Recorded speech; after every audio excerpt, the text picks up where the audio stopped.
having a dual disorder means that in addition to being an addict, we also have a psychiatric disorder like anxiety, depression, or post-traumatic stress disorder.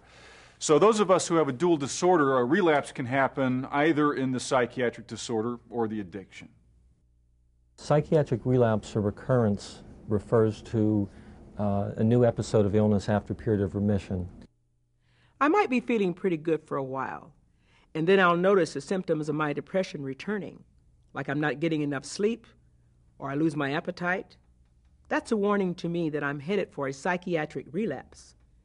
Relapse may also happen in my other disorder, addiction. In addiction, we refer to relapse as the movement away from recovery towards using alcohol or drugs.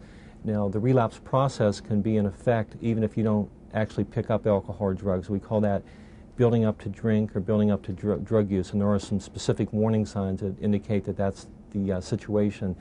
The actual relapse itself refers to picking up alcohol or drugs and getting back into the act of addiction. You know, relapse doesn't happen out of the blue. We're going to have warning signs if we're headed for a relapse, and if we pay attention to those warning signs, then we can head off the relapse. I'm a recovering addict, and I also have an anxiety disorder.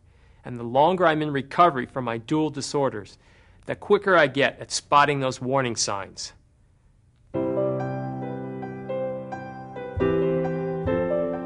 Some of the warning signs for addiction relapse have to do with changes in thinking, such as saying things like, my recovery is going too slow, I'm bored with recovery, I don't need treatment any longer, I'm cured.